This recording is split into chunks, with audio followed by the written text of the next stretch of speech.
the crews and all of us enjoy commercial as far as there's not an emotional feeling tied to it. You go to Granny's house and she's got an old house that she wants torn down, but then she wants to sit there and watch the whole time. Or you turn around, she's walking up to a portion of it because that's where she grew up. Just on a safety factor, an emotional factor, and everything like that. Hey guys, it's Ryan Deemer. Welcome back to the Skid Steer Nation podcast, the show you listen to all about the world of excavating, land clearing, and the business grit it takes to grow. This week, we've got a guest of ours, Joshua Feck. He owns Feck Custom Dirt Work. He's out in West Texas. He's got some really cool, exciting things going on, and we wouldn't even be here today if it wasn't for him, a Kubota tractor, and a 2-acre job. Now it's him, a large crew, and lots of projects. Stick around. We're going to talk about that in just 1 second. Guys, this episode is brought to you by SkidSteerNation.com. It's your source for American-made skid steer attachments built to get the job done right.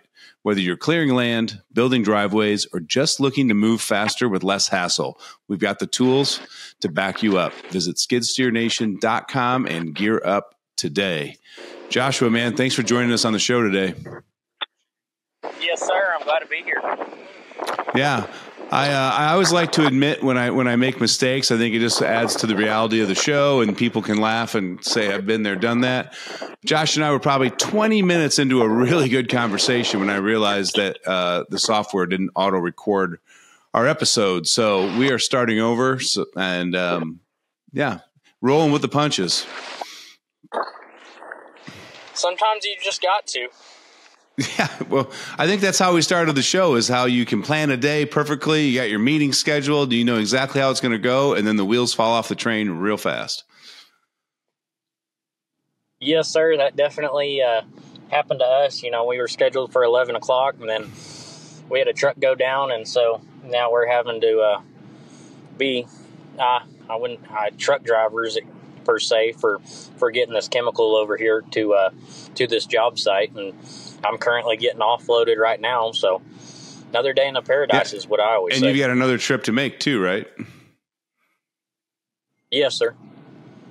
Yeah. Yes, so sir. from business owner to truck driver business owner to truck driver, just like that today. Yeah, something like that. Yeah. This chemical that you're bringing to the job site, I know we talked about it pretty in depth there a little bit ago, but you have worked with some local chemists and developed a proprietary blend for dust control that's all natural, not so much having a goal of being organic, but that's just happened to be what worked best for you. Can you tell us a little bit about that? Yes, sir. So, we're based out of Lubbock, Texas, West Texas area. Anybody that knows anything about West Texas knows that it's a dusty sunbuck. Out this direction, and we're putting in lay down yards and stuff like that for clients, and their number one complaint is, no matter how good of a job you do on compaction, no matter how thick of material you lay or anything like that, it's always going to be dusty, and it always has been dusty. And so we kind of started putting our thinking caps together and stuff like that as far as coming up with a solution for reducing that dust.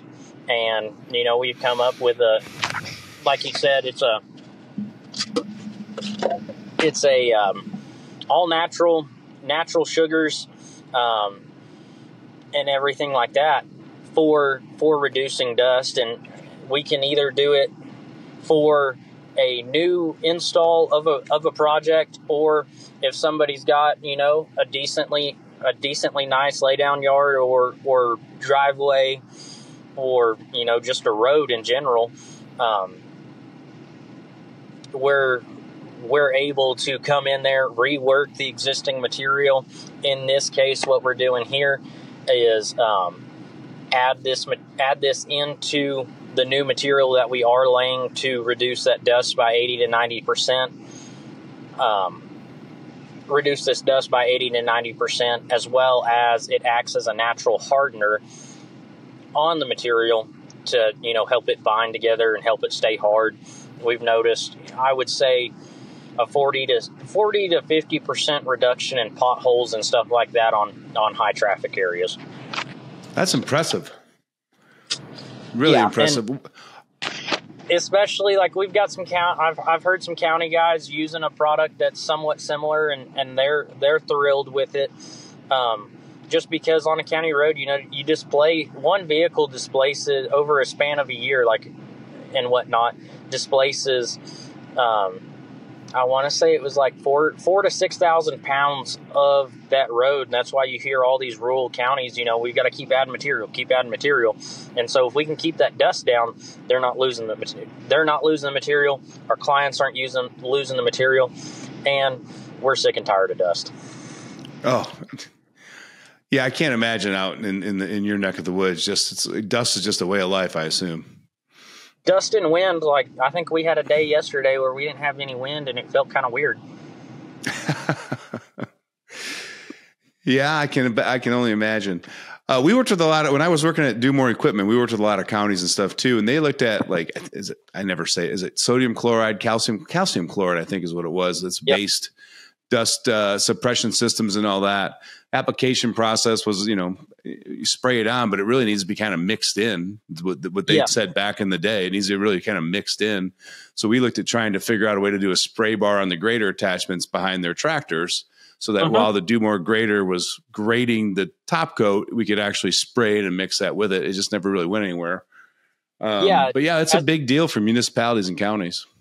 Yeah, and that's kind of what we're trying to, gear it towards, or, move towards is getting more on that side of things. That really kind of boosted off for oil field, because, they've got pad site locations and everything like that. And crews that are, they're drilling and everything like that are just getting dusted out all the time. And the last thing that we want to have happen is their location being the reason they have to shut down. Right. And then being in the oil field or getting into, applicating this type of product in the oil field, anytime you've got any downhole chemicals or anything like that, you've got 18 kind of regulations and everything like that. And this being all natural, there's no regulations on it. And, the tree huggers are jumping up and down because it's all natural. Yeah. So you could sell this stuff in Vermont and make a killing. I mean, we could go to Oregon and California, and we wouldn't have any of the yahoots chasing us down. Well, that's a beautiful thing, man. It's a beautiful thing. It's interesting. It's definitely interesting. I'm glad I'm not in business up that direction. I mean, I'm in Illinois, and we don't have as many of the environmental issues that like California and some of those Northeast states do. Yeah. But we got all the bad taxes and the liberals, and so I can't imagine adding that extra layer to running a business. 100%. I mean, it's just like, we've had deleted equipment or gotten to the point where, a DEF system has gone down and it's not justifiable to be able to repair that stuff. And it just makes it real hard to, especially if you have to, buy a DEF system and everything like that. But we went down a rabbit hole there. No, that's all right, man. There's a reason that all the manufacturers still make a ton of 74 horsepower machines. Oh, 100%. A lot of the time I wish we were in the shoes where we could run that. But now, as far as our skid steer side of things, we are 100% 299s, 100 horse plus, and there's no way we could do half of the stuff that we do with those 74 horsepower machines. Right. Yeah. It's the market has been so fun to watch the last 5-6 years. You're just seeing the skid steer go from just being a cool little utility toy in conjunction with excavators to now, it can do a lot of work compared to what it could do 10, 15 years ago, just with the weight, the horsepower. These 299s nowadays, I tell guys all the time they'll outperform a backhoe.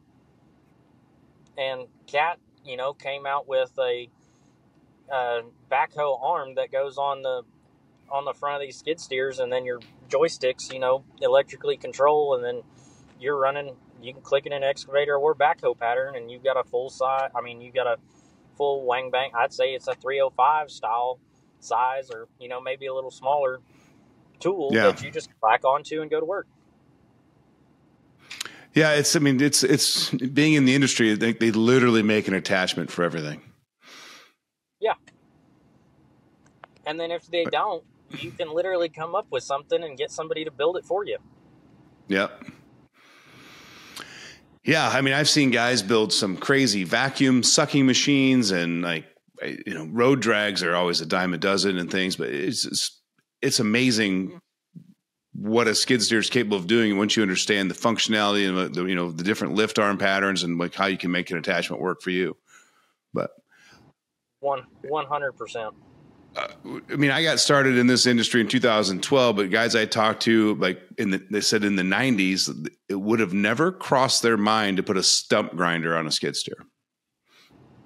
Oh, I've got a buddy that owns a record company, and he took a wrecked oil field truck that had one of those giant winches on the back of it, built him a plate, built the front rippers, and he goes and pulls out, I mean, it's a 40-ton winch, hydraulically driven winch that was on the back of one of these winch trucks, and he's pulling out full-size loaded 18-wheelers buried in the mud. He's ripping them out all day with his skid steer. So my buddy James Bennett, he owns Beard's Towing down in Texas. He actually developed and built a winch system like that. And I mean, he sent it up to Illinois for a while. I got some videos of it.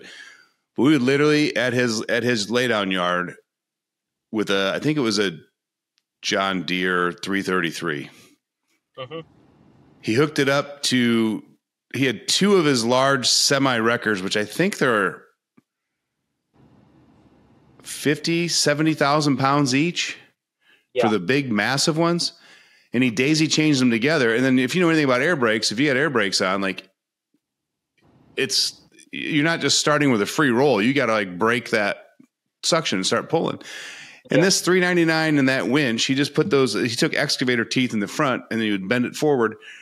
And we dragged two of those things chained together across the parking lot. Yeah. And it does it with ease. I mean, there's the one that I've ran, because, you know, being the equipment operator or whatnot, you got buddies that, you know, that have equipment or this and that and the other. And I'm sure there's a bunch of guys that can relate with this, is, you know, they're down a guy or this and that and the other, but your other buddies that own other companies know that you're capable of doing it. So I get goat roped into, hey, can you go grab the 299 in the winch box and go pull Joe Blow out here? I'm over here in the rotator and this, that, and the other. And I mean, it's slower than the Dickens, but the first one I went on with him, I was blown away. It didn't care. Right. And I'm over here thinking like, all right, we got to run a snatch block and do all this. And he's like, nope, single line. And this was a fully loaded, you know, door slammer that went down a county road he really shouldn't have been going down. And I'm like, all right, this is going to be a tug. And no snatch blocks. No snatch blocks. No, damn. Nothing. Single line. And I'm like ducking behind, you know, the I want nothing to do with that. And it didn't care. Like it just did not care. And he sent me pictures, videos of, he built like a little dozer blade style, like just put a big ass piece of I-beam on the front, and he's got dirt damn near coming over the front of the thing, and the skid steer's all dove down and everything, and it didn't care. I call him the king of no snatch blocks when it comes to that thing. He's like, nah, just throw a line, we'll see. Does he got a guard protecting the skid steer door or anything? No, it's a poly door. Hey, poly doors are cool, but I don't know if I'd trust that against big ass braided steel cable that snaps. Yeah, no, I mean, I'm just like, all right, like, here we go. It's gonna go or it's not. But the skid steer thing, or the skid steers nowadays, I mean, they're like, before I had a motor grader, that's how I did absolutely all of my grading. Yeah, was a 299 and a Cat GB 124. We put a 2D system on it, and I thought I was the cat's meow. Like, I thought that was the coolest thing that you could ever come across, and I had no clue about GPS. I grew up on the farm and stuff like that, and, you know, we had tractor GPS, but that ain't nothing compared to full 3D system that, you know, we run now, and everything. So I got that 2D system, and I thought it was, you know, the bee's knees, and then they're like, nah, look at this. And I'm like, the 2D system has its purpose. We still use it to this day, but I just love thinking back to, where we started with one skid steer after a snowstorm. We started our whole company in a snowstorm, and um, and everything like that, and how we've just progressed, and everything we get a hold of, we think it's the coolest thing that God invented, and then there's like, oh, but there's something else, and you're like, great, how much is this going to cost? And that's welcome to the rest of your life, right, Joshua? I know, right? Yeah, this is all I need until tomorrow. Yeah. How did a snowstorm start your business? So I was going to Texas Tech. I was selling. I think at that time, I was selling cars at the Ford House. While I wasn't in classes and everything like that, and had a guy approach me, saying that he's got a little landscaping business and got a little dirt outfit, and was wanting me to kind of run the dirt side just because I had a little experience in it and everything like that. Well, I quit the Ford House, got over there, and it was a joke. I mean, it was not what was promised, and everything like that, and I quit. I was like, this isn't what we talked about. And then, paychecks came in and they weren't what we talked about. And so at the time I was just going to school, had a little dump trailer, and sold it on Facebook Marketplace. And then we had a snowstorm come in. I think we got 18 inches in 4 days or something like that, which for down here, it's, the earth is shutting down. And sold that trailer, went and rented every single skid steer and wheel loader from Deere and Cat that they would let me, because half of them were like, nah, we're not, like, you can only take one piece or this and that and the other. Overdrew my debit card trying to put fuel in them, and hired all my college buddies to come run with me, and we ran 5 machines for 23 hours a day for 5 days. Holy cow. Yeah, and everybody thought I was on drugs, but I guess I was just high on life. All my college buddies are, running for 10 hours and they're dropping. I'm like, y'all are farm kids. Like, let's get it together. Come on, let's go. And they're like, I got to go to bed. And I'm like, okay, whatever. Like, we'll find somebody else.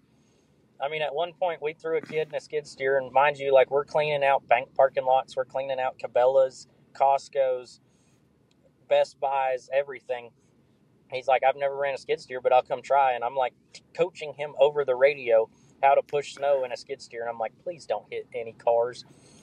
Or the light posts, or... Yeah, I mean, they're concreted. I didn't care. Like, I mean, you'd bounce off of that, just with it being slick and everything. But people not paying attention, a car whips around the deal, and I'm like, great, now we sent a bucket through a car. Yeah, and I'm assuming you weren't properly licensed and insured while you were in college for that. I don't know what you're talking about, okay? Yeah. Pipe down. I love the drive, man. Like, you got to go out and do that stuff when you're young and just screw it. What's the worst that happens? You lose a couple $100 or a couple thousand? I started when I was 21 or 2020, 21. And I'm 26 now, and yeah, it's been one hell of a ride. Yeah. How many guys are working for you now? I've got 6. 6 full-time guys? Yes, sir. And do you run that as 3 crews or 2 crews? 2 crews. So we've got one. They kind of all blend together. Guys go where they're needed. Majority of the time, we've got a demo crew going, and then we've got, a full-scale dirt crew going, and everything like that. And so it just depends upon what's needed, what day, and they go where they're needed. And I try to keep, you'll have some younger guys that, you're not going to stick on a motor grader by any means, but the majority, I'd say I've got 4 guys that I could I could put them on any piece that I have, and they do great on it. That's awesome. And we even do that just to, I like to run my crews. Like, I've got, obviously I've got, foremen and everything like that are crew leads and whatnot. And, they got first dibs on what they want to run. And, my blade guy, you can't pry him from the blade. But I asked the guys, I'm like, hey, if y'all want to switch it up today, like, y'all run, one runs a packer, one runs a water truck, this, that, and the other, just so it's not the exact same thing all day, every day, and it just becomes mundane. Right. A lot to be said about that. Yeah, because I mean, you'll get guys that burn out because they're sick and tired of sitting on a roller all the freaking time. Right. And I mean, the greenhorns that you're first busting out, like this is their first job. Obviously, they're going to spend a lot of time on a roller. As they should. Yeah, I mean, yeah, the whole seniority and this and that and the other. I mean, it's still, you've got to. Because then they appreciate and they respect getting bumped. Yeah, and I mean, there's a lot to learn just sitting in that roller, going back and forth, watching everybody else working too. Yeah, and you can really. I want all my guys. I mean, I tell all my guys I want y'all to be here for as long as y'all want to be here. And if there's something that's bothering you or something that you don't like, come to me about it. Like I want all my guys to come to work and enjoy what they do and everything like that. And like you're gonna get duds employing people. I mean, we all know that we've submitted a resume or done something and, over exemplified what we are and everything like that. But you can really tell by how they run a roller how they're going to run anything else. Or at least that's been my experience. It's true. 'Cause, I mean, it's like the old philosopher saying, how you do anything is how you do everything. Mm-hmm. Somebody smarter than me came up with that one, but yes. Someone smarter than me too. So are you doing most of your work through like commercial contracts? Do you have a lot of contracts with companies, municipalities? Like what's feeding Feck Custom Dirt Work? It's all over the place. We started out, obviously, when you first break out, there's not really going to be any GCs that are going to want to hire you. They want to see a little bit of a background and everything like that. But we started out 100% residential, and now we're kind of scaling back to not doing as much, residential stuff just because we the crews and all of us enjoy commercial, as far as there's not an emotional feeling tied to it. You go to Granny's house and she's got an old house that she wants torn down, but then she wants to sit there and watch the whole time, or she wants to be a part, or you turn around and she's walking up to a portion of it because that's where she grew up. Like, just on a safety factor, an emotional factor, and everything like that. I remember we did one house for a guy and he went back and forth 5 times after he paid his deposit because he couldn't decide if he wanted to tear down the house that his mother grew up in. And all of that, we just kind of got onto the commercial side of things, trying to build our name and everything like that, and just trying to be at the best that we can. Yeah. Pretty awesome. Yeah. I never thought about that way when you do residential demolition, like the emotional ties to the property you're knocking down. Well, and like I saw something on Facebook, and it's like the $500 client. This is an investment in my future, and this and that and the other. And then it's like the $100,000 client. Money sent, thanks. Yep. And just even on demolition, that stuff we ran into. But then also, anything residential, there's always going to be an emotional connection. Where commercial, it's all right, get this done now. Mm-hmm. And it makes stuff for us so much easier.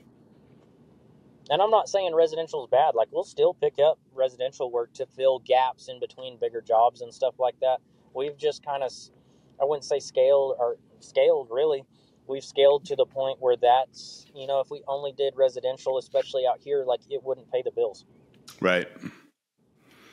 What were some of the learning curves or some of the hiccups along the way from you transitioning, estimating, bidding, and contracting residential work to getting into the commercial world? I'm sure there had to have been a couple stories that got you to where you are today. I mean, we've done some commercial pays more, but you got to be on your game, and they will stick you with, I've done some commercial stuff, and I bid it like I bid a res job, and quickly realized that I underbid it, and we had to eat it and get the job done. I mean, you can't just drag up, because in Lubbock, it's a big town, or bigger town, but it's a small town. Everybody talks to everybody, and you drag up on a job or something like that. Word's going to get around. You're not going to get rehired, and Right. we definitely had a couple jobs where it bit us in the rear, and we trudged through, and it was a loss. I mean, there was one, we lost $100,000, but you can't torch a relationship over your lack of doing your job. Yeah. And when I say that, as in my lack of not bidding correctly. Yep. Or it becomes the first of the year, and everybody's low on work and everything like that. And so guys will start bidding stuff stupid, and you've just got to sit back and let them run in there, pick up a bunch of work for dirt cheap, and then wait a little bit and, still send in bids, because you never know what's going to happen. But let the guys that want to work for free throw all their crap in, and then go from there, and consistently, put out good bids and everything like that. And they'll be all tied up, won't bid on stuff, and then you'll have plenty of opportunity to make money. I mean, everybody's in this to make money, but then people freak out, and I'm 100% responsible for this as well. As you get low on work, you start freaking out, and you start bidding stuff cheaper than what you normally would, and then it ends up biting you in the rear. Yep. Yeah, and I'm not going to say it properly, but I think it was a World General, just like, never interrupt an enemy when they're defeating themselves. 100%. The guys that come and go, I mean, I don't know if I can even say this on the podcast, so I'm not, but we have a nickname for them. Well, let's do it. I mean, we call them the Juan and Pablos. And it's the guys that, are running a clapped out Bobcat, and the guys that are listening to this that are running an old Bobcat just trying to make it. I mean, keep on going and everything like that. But the stereotype that I'm talking about. The war. Yeah, it's the weekend warrior guy that, yep. It's the weekend warriors or the. I'm a cat guy, so we talk crap on Bobcat all the time. So anybody that's getting their feathers rustled, chill out. But the Pablos and everything that are in the Bobcats, wanting to work for $75 an hour, that's just not going to cut the mustard, and in turn, it hurts everybody. It really does, and I can't tell you how many people off camera I talked to that was like, "Hey, what should I charge for an hourly rate?" My first comment is, go work for somebody else if you're worried about an hourly rate, because by the time you pay your expenses, you're going to make more money as an operator for somebody's business. Yep.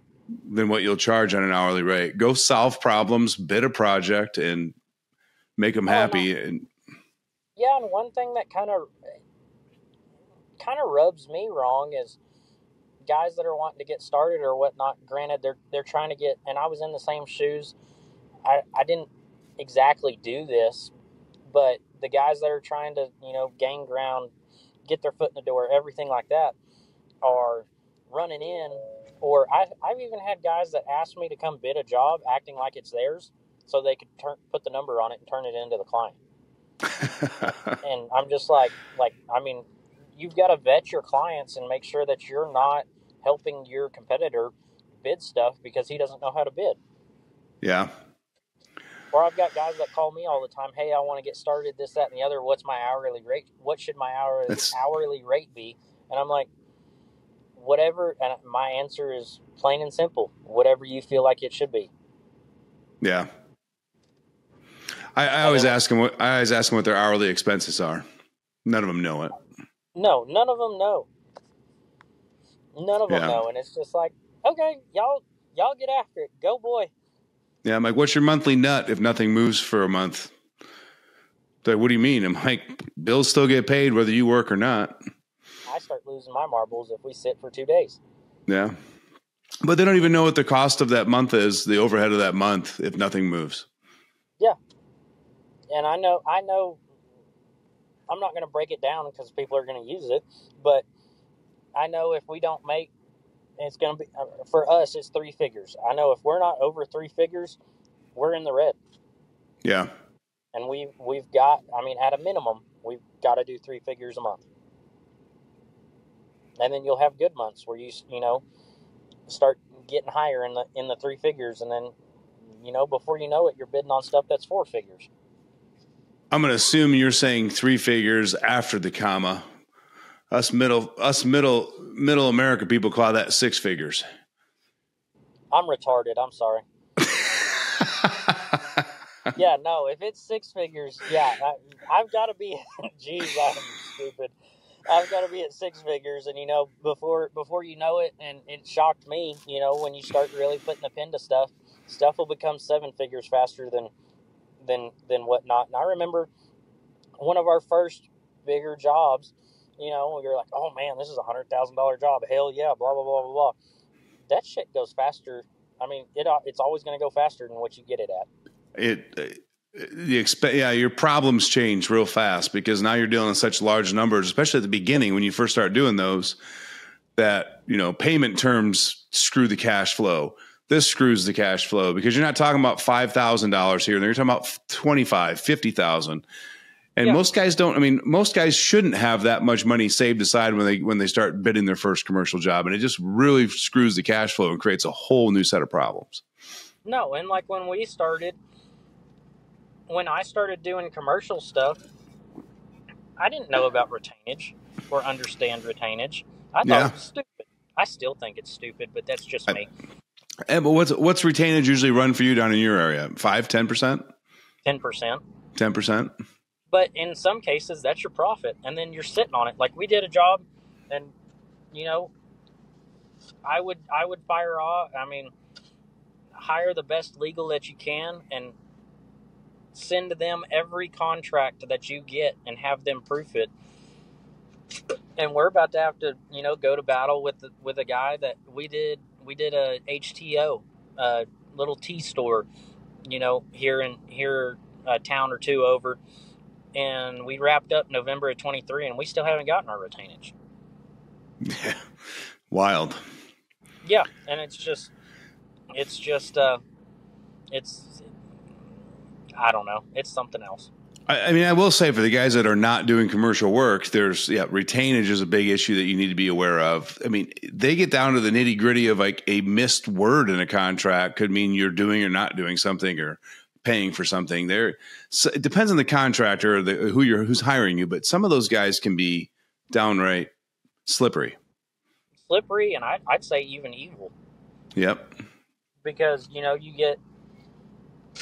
get some stuff and you're just like, what the hell is this? Or, you know, just off the wall stuff, and you're like, or they try to slip in that you're going to re-pour this concrete. I don't do concrete at all. Right. And then, you know, you get to the end of the job. We had one where they slipped in that we had to tend to the approaches. And it's just like, and I mean, I signed it. It was my fault. So I had to go find it. And luckily, I've got a concrete guy. We follow each other. We, you know, if we get asked to come bid a job or whatnot, and we don't see that each other, or we call each other all the time. Hell, he's called me 4 times since we've got on this call, and he needs to pipe down. But get with a concrete guy that you use, you like, and everything like that. Because then when you start tackling these jobs, if you miss something or he misses something, y'all pick it right up for each other, and it's just a rebound effect of, all right, if I screw up on this, like, or something, like, we'll do stuff at cost for each other all the time just because we're constantly looking out for each other. Yeah, you got to have that. I mean, everyone's running their own business, but nobody rises to the top by themselves. No. And the amount of work that we've gotten, like, now that I'm actually, like, thinking about it, because I really haven't, like, thought about it, you know, there's been 10 or 12 projects that we've done that we weren't even on the bid list or knew about, that he threw our name in the hat, and they really like talking to him. So they already come in to talking to you with the attitude of, all right, if like-minded people run with like-minded people. That's a saying, that's a deal that I strive for. I firmly believe it, and everything like that. And a GC, if they're impressed by my concrete guy talking to him, they're automatically going to have their guard down and everything like that when they come to talk to me, and vice versa. Yeah.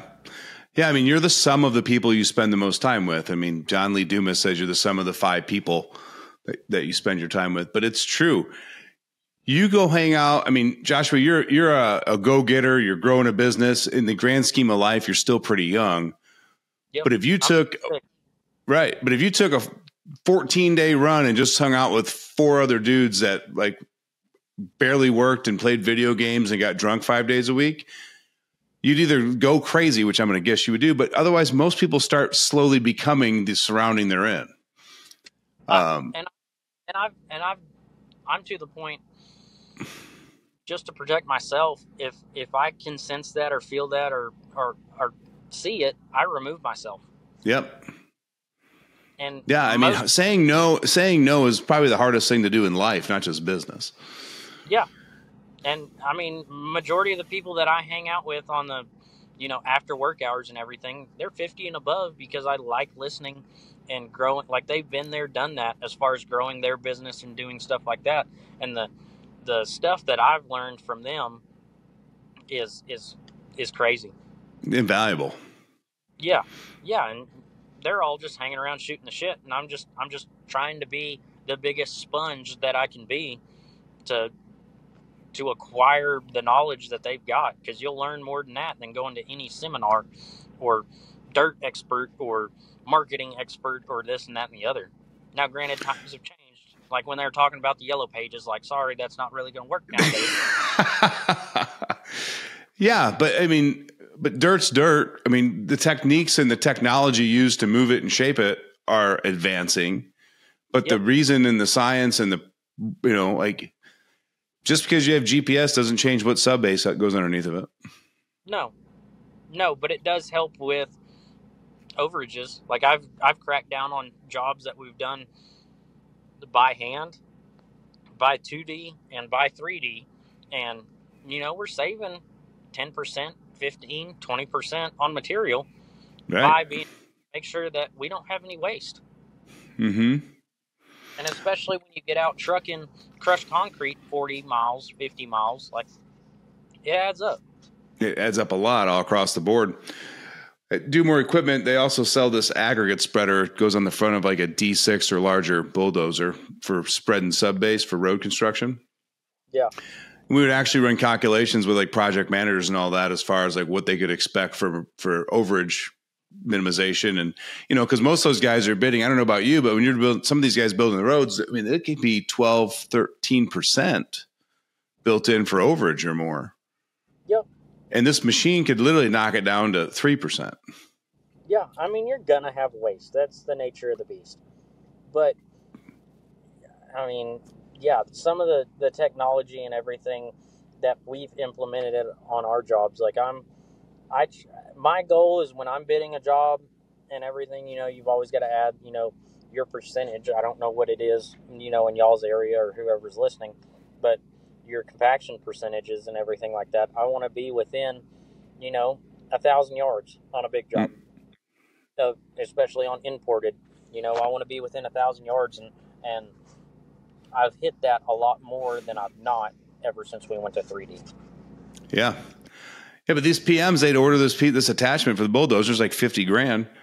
They'd literally do a project and either leave it or scrap it, or because they didn't want to haul it and take it anywhere else. Yeah.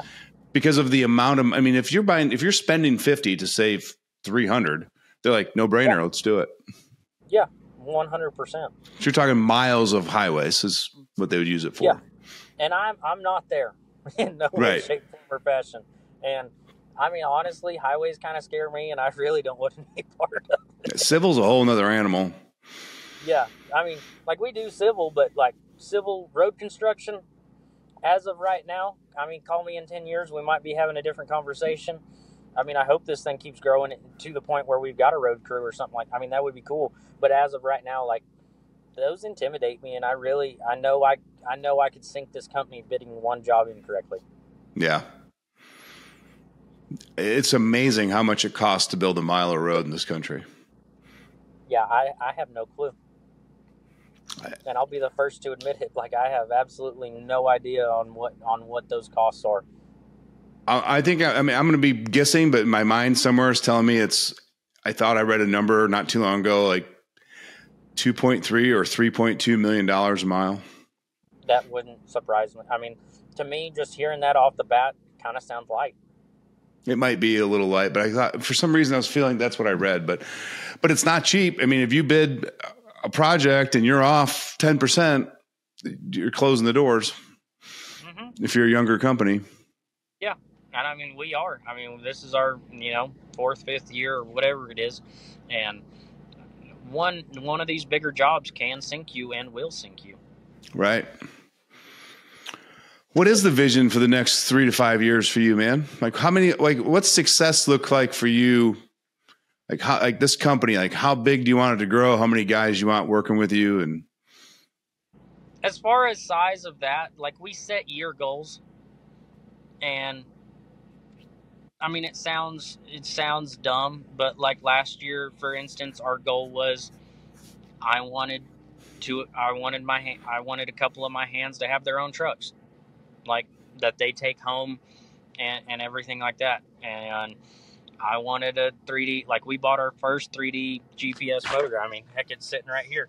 We bought our first 3D GPS motor grader last year, and that was my goals for last year.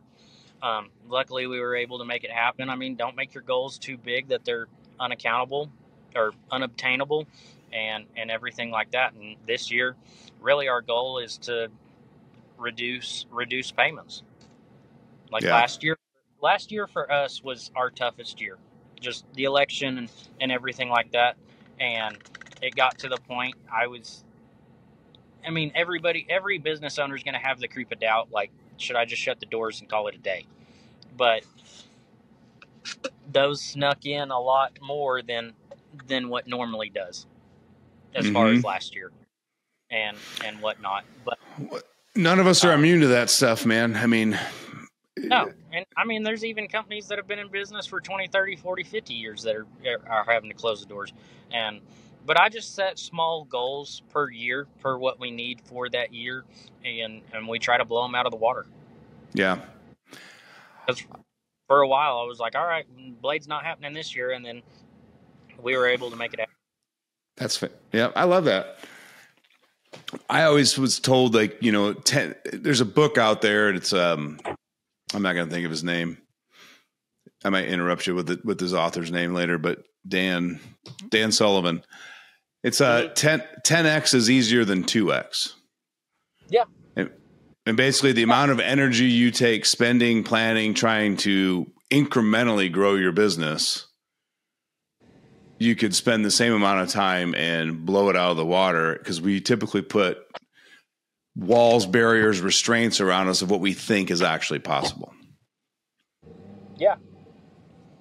100%. I mean, I agree with that wholeheartedly. And I remember when we started and whatnot, I had a pickup and whatnot, and my goal for that year, or truck was getting older or something like that, and it kind of went down to a hand truck. But our goal for that year was to get me a truck, or a newer truck. And, some guys are gung-ho about buying used, and some guys are gung-ho about buying new.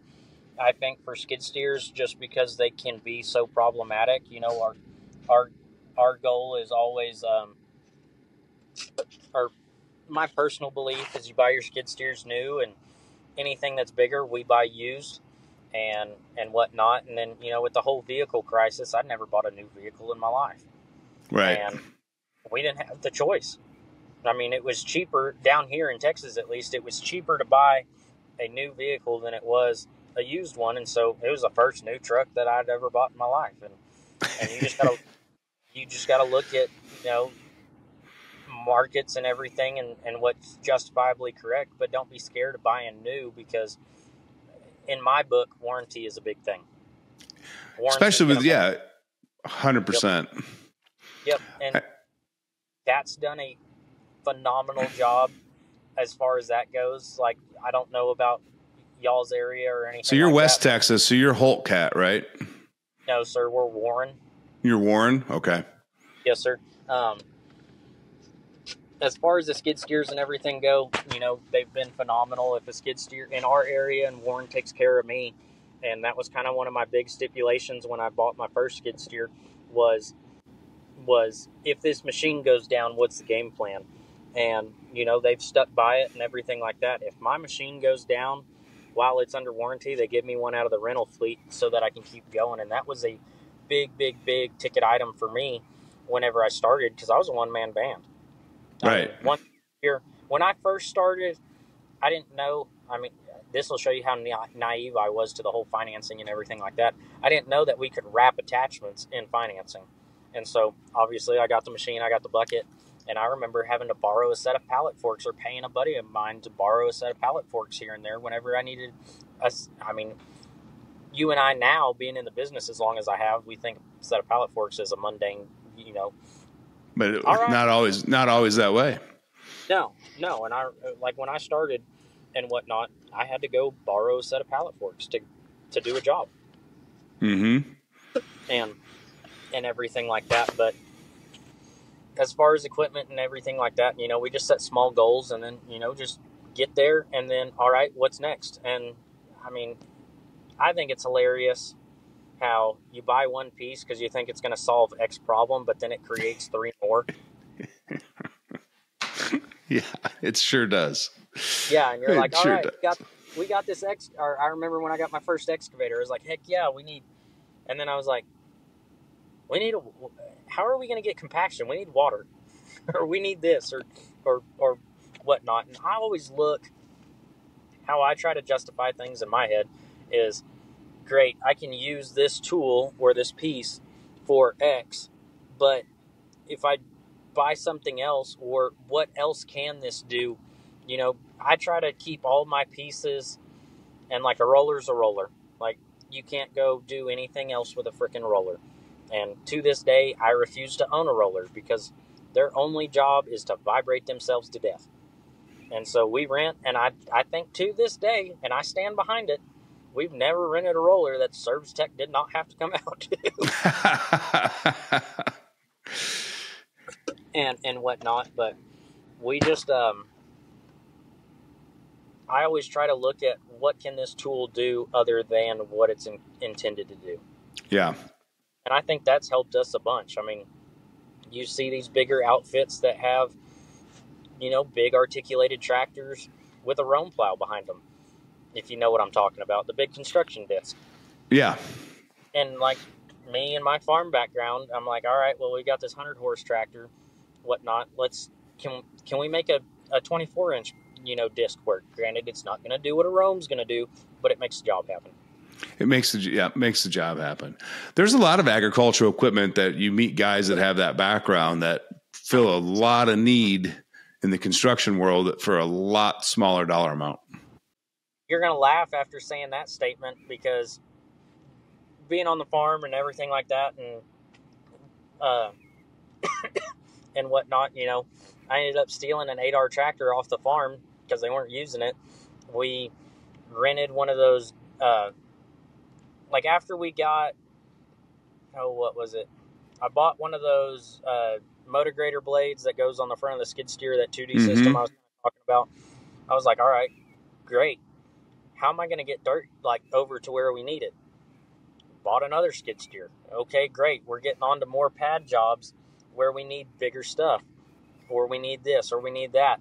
And jumping into multiversity or that. And when you're small, you've got to, or I always had to look at, what can I get or do that requires less manpower? And I still do it to this day. And we ended up getting a tire tractor and putting it's an agricultural scraper. It's a Garfield 12-yard.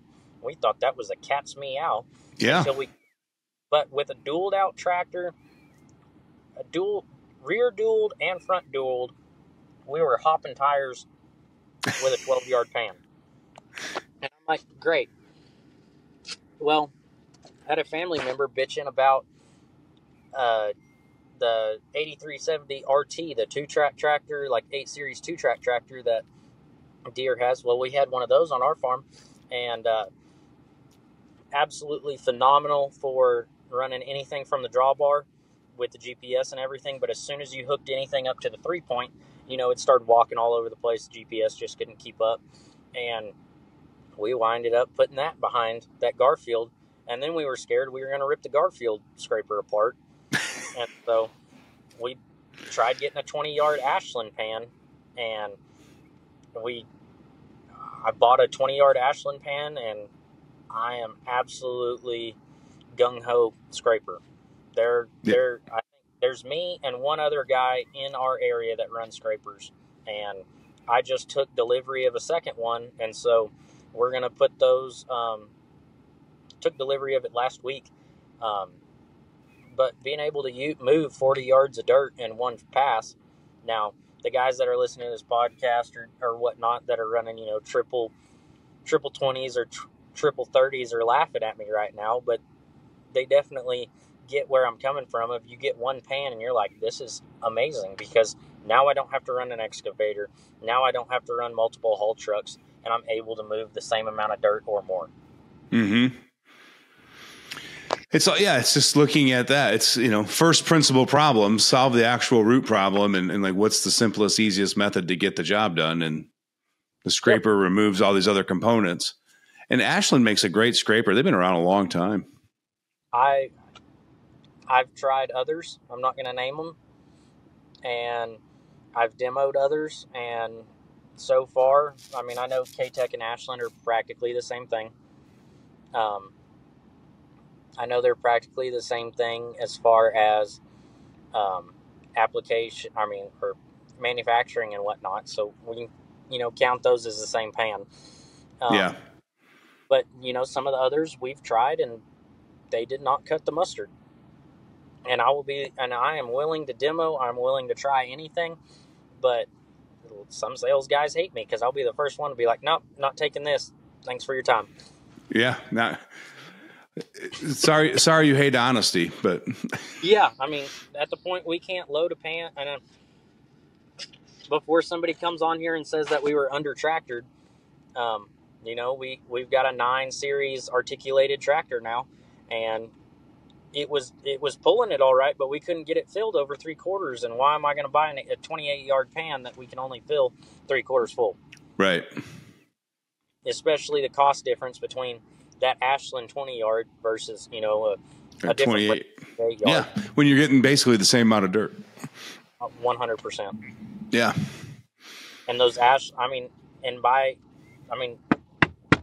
on glass before I grenade a transmission or something. But for an ag tractor, those Ashlands, they pull easy, they pull smooth. They're not, it's all about the man in the box. What you and I can run, or what any operator, owner operator can run, most of the time we can jump in the cab, be easy on stuff, do it exactly how it needs to, but then being able to put a hand in there and get the same results is largely, 90% of the battle half the time. And then you'll find some hands that do it better than you do, and you're like, all right, cool, you have at it. But most of the time it's the other way around. And being able to throw guys in there, and they're excelling at running that stuff when that tractor wasn't designed for doing that. Right.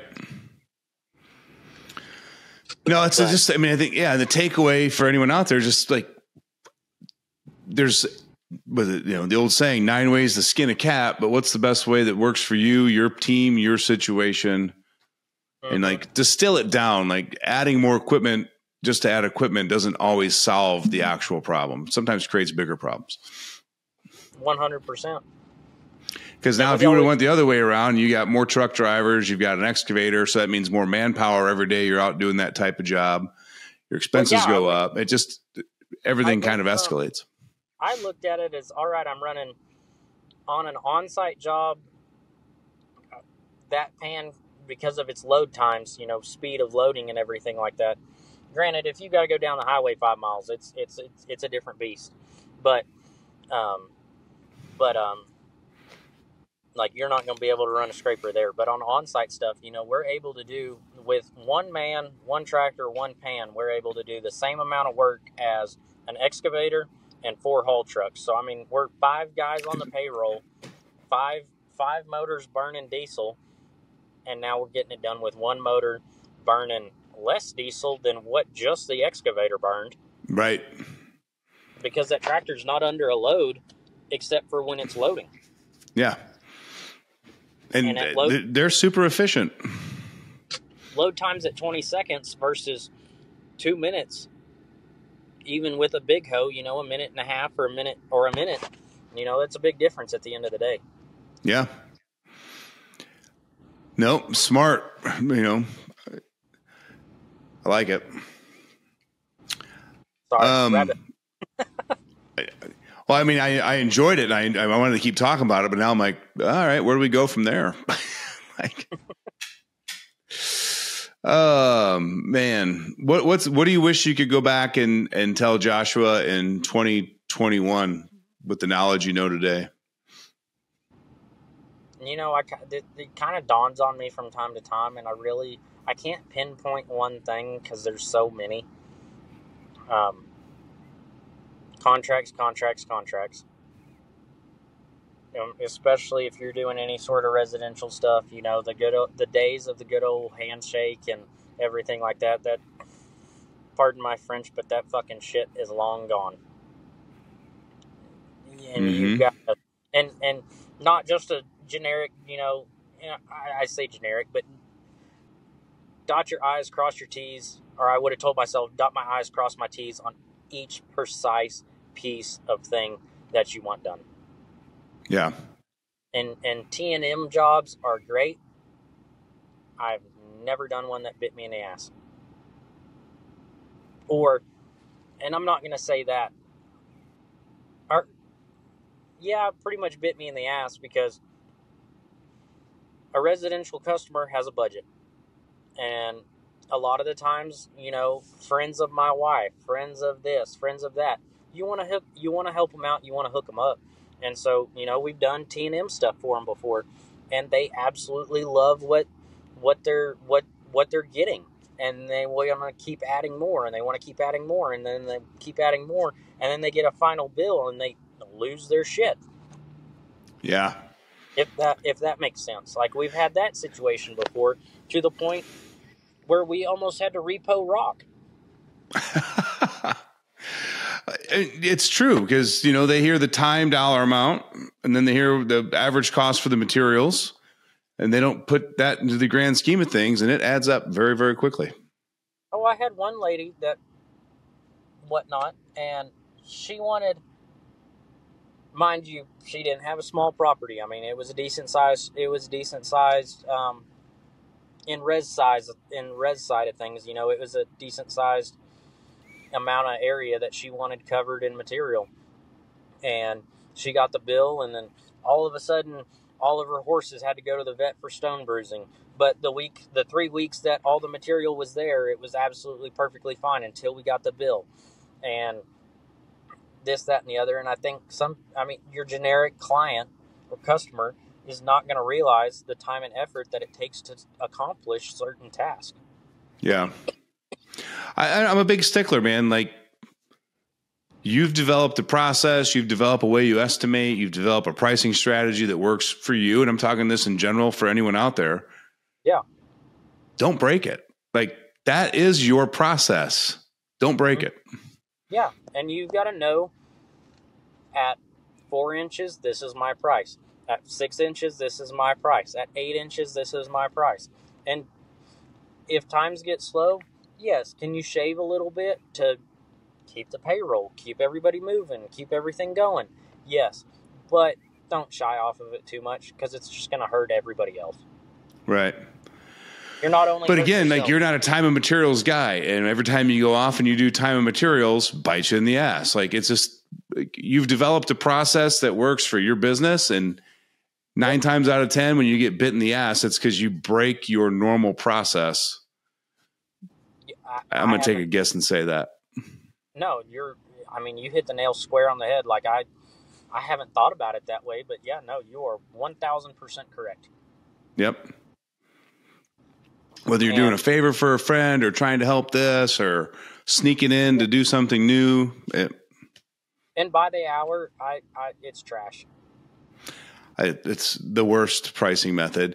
And the psychology of it for me that we always talk about is when you do your mobilization fee as a line item and you've got your hourly rate with a minimum 4 hours, and this is for smaller jobs or whatever else, all that does is you've built that so you feel good because you're protected. All right, if I take this job a minimum of 4 hours and plus I get the $275 to mobile. But at the end of the day, you need to provide a solution for a customer. And if you would have spent that same time outlining how you're going to do the work, what they can expect as an outcome, the guarantee they get in the long run for a set price that has those numbers built into it, you'd close a lot more. You'd close a lot more work. Well, that, and then as a greener operator, greener owner gets better, what took you 4 hours before takes you 2, and you need to be compensated. It's just like a mechanic. If you take a pickup to a mechanic, you're getting book rate. Whether that mechanic takes 55 hours or he takes 4 hours because he's been doing the same job 500 times and he knows the tips and tricks of getting after it. Yeah, I went and picked my truck up, and the guy gave me the bill, and I'm like, I thought that was a 9-hour job, and he gave me a wink because it only took 4. I'm like, I get it. Yeah, it's the same thing here. As business owners, operators, everything like that, get better. Because, I mean, in your bid strategy, you need to think about, all right, how many hours is this going to take of you operating, or how many hours?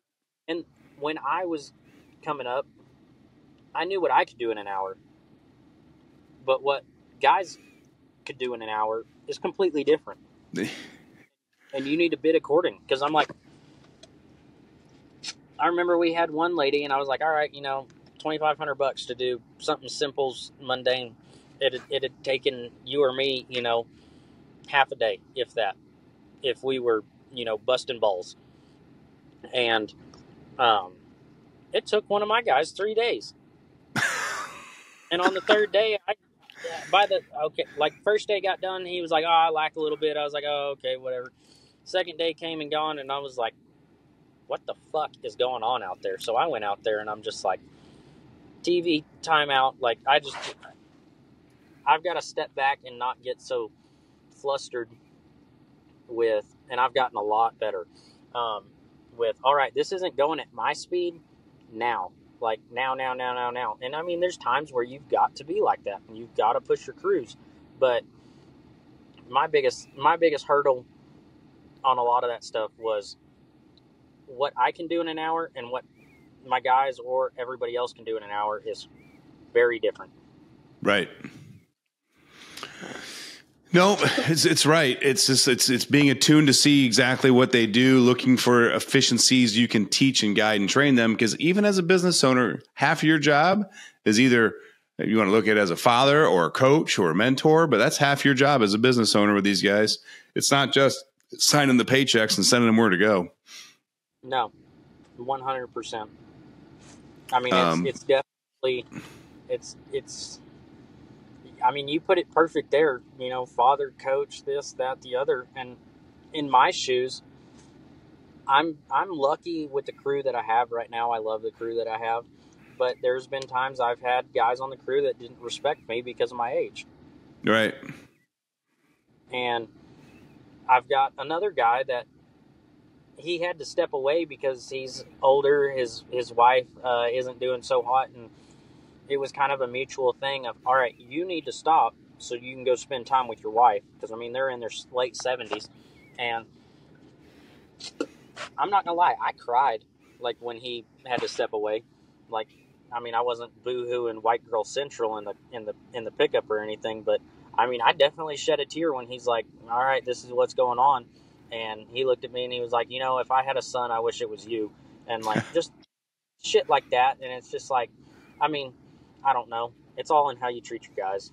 It really is. And I just find that hilarious that somebody was grateful enough that you'd give them a job just to turn around and not respect you because of your age. Oh, all the time. All the time. And I don't believe in the I sign your paychecks, bow down type bullshit. But there's a fine line of, all right, at the end of the day, this is what's going to happen. This is what I need. This is what I'm going to say. And this is what's going to happen. Otherwise, ship up or ship out. Right. But it's like if automatically because of an age, you're going to have a negative opinion or always doubt the method, why did you agree to come work with the crew? I guess that's my question. You'd have to go ask. I'm sure there's guys listening that are jumping up and down or beating their head against the computer screen and phone screen or whatever, agreeing. And I can see it as a pride thing, getting a young gun telling you what to do and this and that and the other. But still, I mean, you got to respect the guys that are giving you the opportunity to work. Yeah, but I mean, that would probably be the exact question, because I started my first business when I was 25. That'd probably be the exact question I would ask that guy on the crew next time I had an issue with him. Yeah.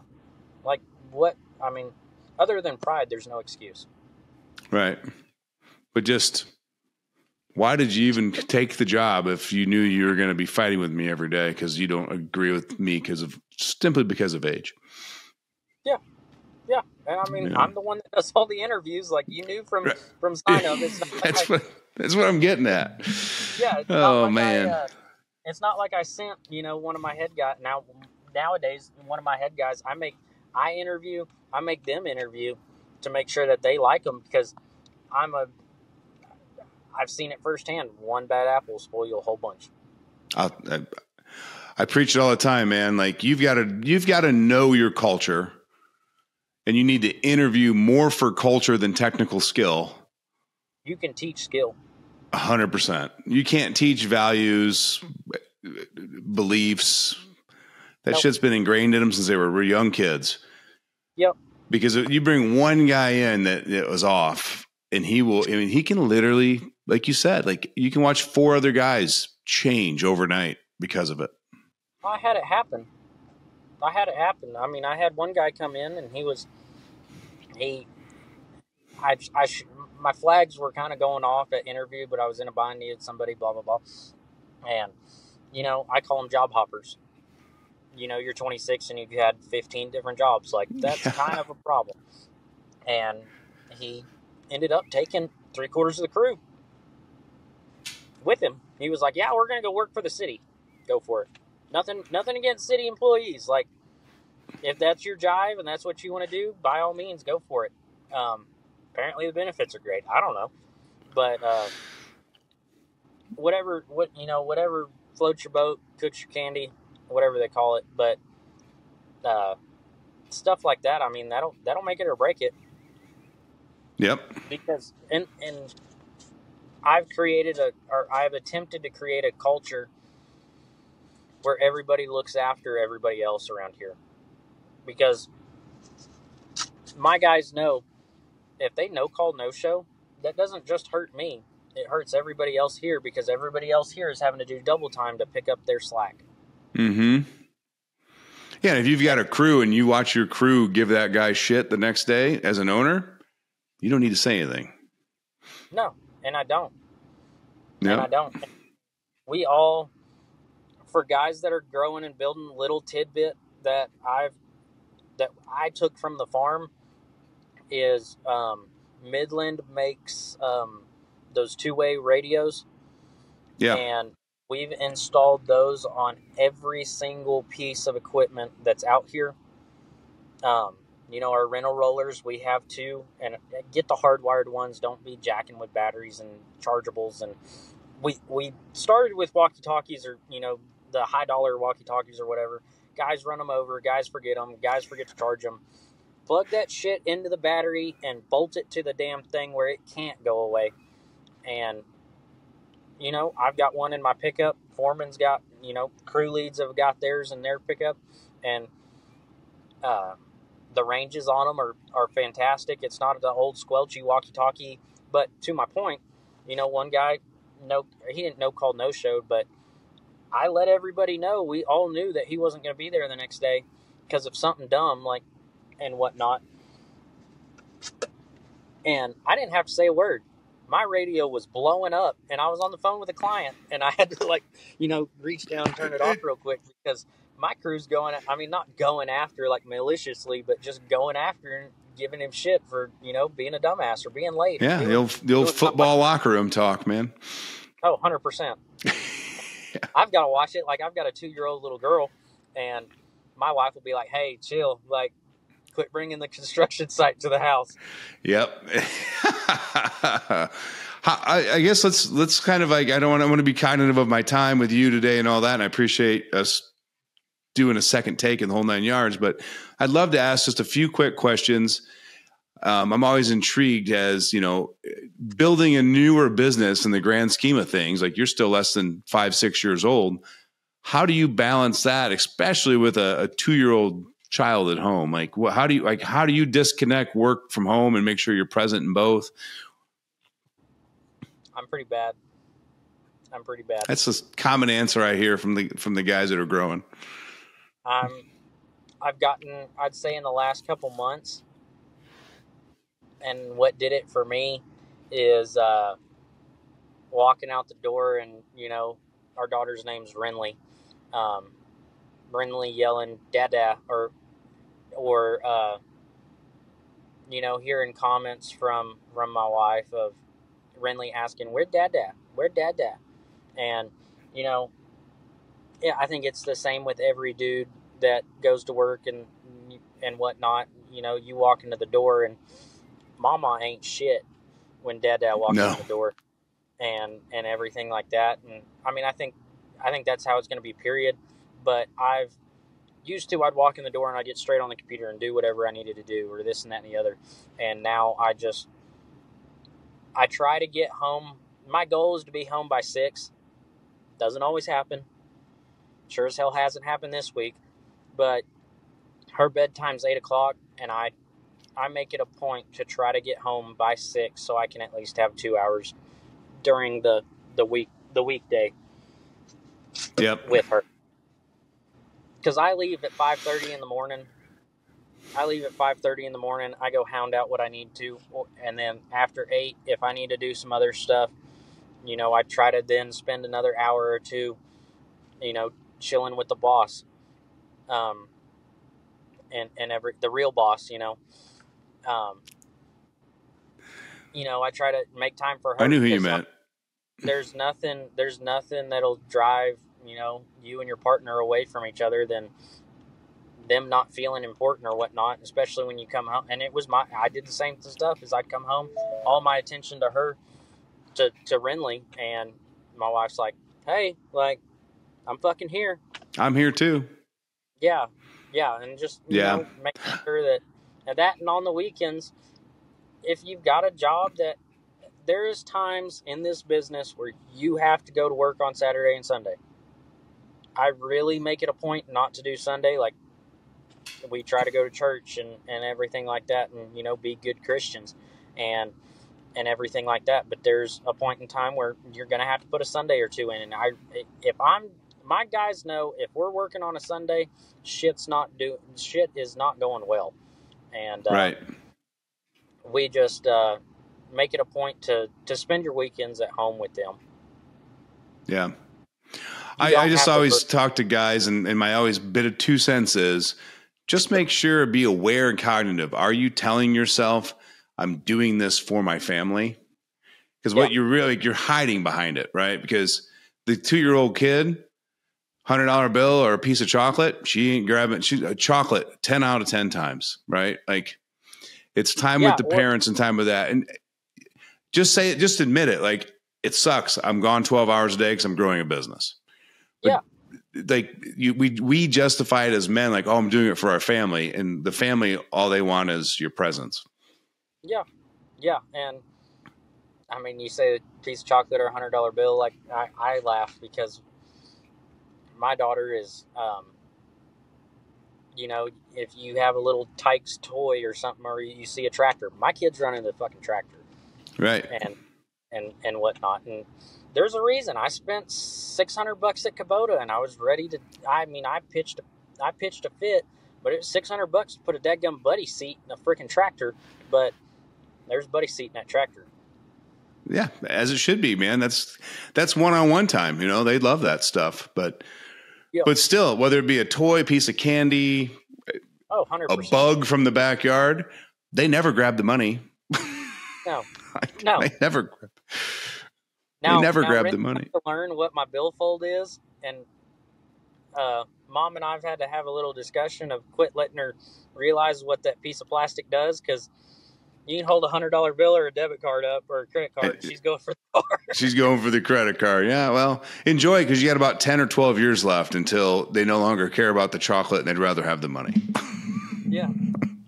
Yeah, mine's going for the card at 2. I'm screwed at 18. You're gonna be toast. Shit, 14 these days, man. They got those TikTok videos and stuff, and next thing you know, they got to update the makeup, and I'm glad I don't have children, especially young children. We just hit the bow phase, if that says anything. The what phase? The bow phase. She always wants to have a bow. Always gotta have a bow. Yeah, and I think we were at San Angelo for a pro rodeo or whatnot, and we walked down, the little vendor section. Of course, there's a lady there with freaking bows, and we had to stop and get a freaking bow. Oh, yeah. It's always probably something. The biggest smile of the day, though, after she got it. That and cotton candy. Holy shit. They make cotton candy vending machines now. Have you seen those? No. Yeah, at the Civic Center here in town, you walk in, they've just got this machine right there. You put your credit card in it, and it starts whipping around, spinning sugar, and that pops out cotton candy. Well, we need to get a pin drop on all those locations so we can avoid them sons of bitches. I was thinking how do we start a franchise of that? Because that's got to be a moneymaker. It's got to be. It's got to be. That and having multiple revenues of income. I mean, this stuff gets slow. I mean, I know we're going off topic again, and that's my fault, but if you can come up with something that isn't where all your eggs are in one basket, that's also helpful for the slow times. Yeah. I've fallen into the trap where you I'm going to start doing this. It'll supplement my income and help me out a little bit. And then 3, 6, 9 months later, I do a little time audit and I'm like, oh, the side hustle has made the primary business a side hustle because I'm spending more hours on that. So just I just tell guys all the time, be cognitive of what's actually a really good idea and what's a distraction that can take you away from your core business. 100%. We call it mailbox money. You can figure out how to set up, and I'm trying to do it right now just so I'm not solely reliant on one, revenue stream. Yeah. Yeah, I mean, a lot of guys get into the rental houses and all that, but I mean, shit doesn't just break on the slow seasons. So you hire a property manager, you got this, it's still. And listen, there's no such thing, in my opinion, unless you're lucky enough to own the property the oil company's drilling on. There's no such thing as mailbox money. It's low time investment money. That's what you just have to look at it. 100%. I mean, you hit the nail right on the head. Yeah. What's the least amount of hours I can do to produce this much money? And rental house is a great thing because there's so many months that other than cutting the grass, there's nothing to do. Yeah. But then there is that day where this happens and the water heater's out and the window breaks and. Yeah. And you've got to leave that capital in reserve for those situations. Yep. A lot of guys, I'm 100% guilty of it. We get a big payday because we wrap up on a job, but then there's X, Y, and Z that have to be tended to. Or you need to save X, Y, Z for maintenance down the road so that when a set of tracks go out, tracks on a skid steer, $4,000 now. Insane. I paid when I started. What blew me away is when I started for a brand new 299 D3, I paid $72,000. We replaced one here recently, $115,000. As I say, $110,000 to $115,000. Yep. Same exact thing. But don't worry about it. Cat's having record quarters. It's fine. Yeah. And I mean, I love on the skid steer side of things and everything like that. We love it, but we're slowly changing our fleet to another brand. Are you?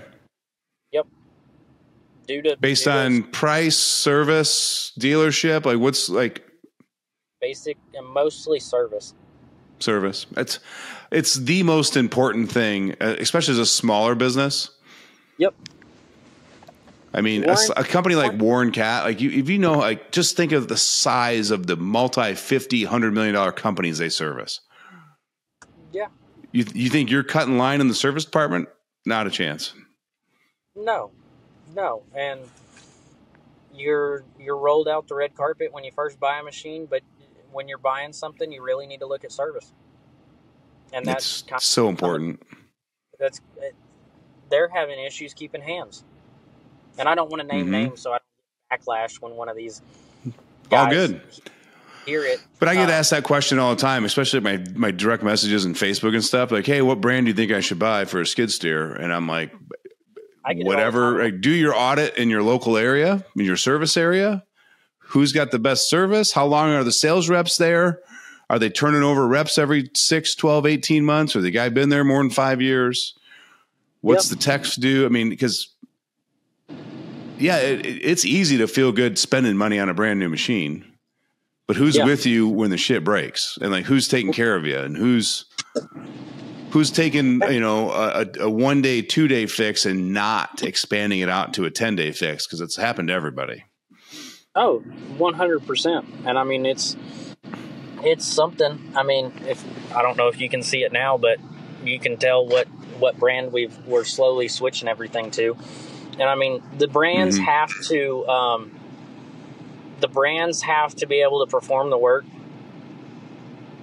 and certain systems, skid steer wise, I'm still Cat, but yeah, a motor grader's going to blade. A motor grader's going to blade. You can put either system on it. Like, I mean, we're running Komatsu. We've had absolutely exponential luck with Kirby Smith. I mean, we had when I first bought the machine, we had a DEF code pop up. They pulled up. I didn't even know it because the blade hand was in the tractor. They pulled up. It was like, hey, when's this machine gonna be down? We're about to shut down here in the next 30 minutes. They changed the whole DEF system. DEF pump, DEF everything. Did they I'm like, dude, it was just like one little code, and I was like, I like it. And, I've done some work with Kirby Smith years and years ago, more up in the Omaha, Nebraska area. They were doing a bunch of work. The customer they had was doing a bunch of work at I think it was around an Indian reservation, actually, reservoir and stuff. But yeah, great guys. You know, I enjoyed working with them, and they're good. And I think Komatsu's doing a pretty good job with their equipment lately. Oh, they've constantly been kind of the underdog. I mean, you think of construction, you think of Deere and Cat. Mm-hmm. And Deere and Cat better watch the fuck out, because Komatsu's creeping, and they're creeping fast. Well, I think Deere needs to watch out more than Cat at the current level. I mean, the contract negotiating with their vendors, the DEI practices, the stock manipulation. It's just been a wild 3 years watching Cat behind the scenes. Or not Cat, sorry, John Deere. Yeah, and I mean, majority of that's based on the ag side of things, because ag's their priority. And I mean, ag pays the bills, ag's what they started in. I can get that, I respect that, but don't forget about us. Yeah. But yeah, their union negotiations and all that. It's just been they've had a long run the last 3-4 years. Yeah, and I mean, as far as the tractor side of things goes, we've had great luck with Kubota. I am diehard 100% Kubota. Yeah. And I tell my Kubota dealer all the time when it comes to tractors, I wish y'all made bigger tractors so I could start hooking scraper pans up to these sons of bitches. Right. And again, I think Kubota is a great example to use for your own business. Yeah. Stay in your lane. Get really freaking good at something and stay in your lane. Yeah, like we're multiversitied and everything like that, but you're not going to catch me putting in septic systems on a whim. Right. I know that is not my space. I'm not trying to tread in those guys' territory. Mm-hmm. Same with utility. You can make some money at it, but you blow your efficiencies everywhere else. So 100%. Yeah. Well, man, Joshua, this has been awesome. I think we could talk for another hour or two if I wasn't cognitive of your day, and unfortunately some meetings I've got this afternoon still, but I can't thank you enough for one. I think we got 20 minutes into that first run, but I was like, damn it, it didn't record. So we've been sitting together for quite a while now, and I really appreciate you doing this. Yeah, 100%. No, I was glad. I thought it was kind of cool. You know, I used to watch this page and everything like that, and kind of cool to finally be on it. Yeah, well, I'm glad you said yes. You know, we get a lot more no's than yeses. Actually, don't know if it's fear of the camera or they don't think it's real or whatnot, but this is my favorite part of the week, man. I get to decompress a little bit, not think about my issues and work, just have a great conversation, learn about somebody new, learn about their business. Yeah, and we just amplify my issues because I'm trying to think about them as we're talking about it. Yeah, it's shit. It's damn near therapy 101 for some guys when you start talking about, we never pause to stop and think. No. We just always want to go. Yep. It's always 900 to nothing. Yeah. My guys tell me to chill all the time because I'm like, all right, what can we get done? What can we do? And they're like, just take a breather. Yeah. I think the best analogy I ever heard about that was music's actually made between the notes. Mm-hmm. That's a good way to put it. You know, you're going to have to start writing down your one-liners not your one-liners, but the one-liners that you know about, just because, you've been spitting some fire today. There's probably only about 20 of them. If you go back and listen to the last 7 episodes, you'll probably hear a redundancy of them. But yes, and again, it just goes to the fact that you have to create some space for yourself, and whether it be listening to a podcast, reading a book, or something. This is where I pick those things up at along the way. Is it's self-improvement in some manner or another, because I know I don't know it all, the same way you hang out with 50, 60-year-olds instead of 25-year-olds. 100%. So, well, I'll let you get back to it. I greatly appreciate it. Yes, sir. Thank you very much. Guys, keep listening. Give us some reviews on the platforms. Take a second. You beg your customers for it. So damn it, this is me begging you for a review. So till next week, keep working hard, guys.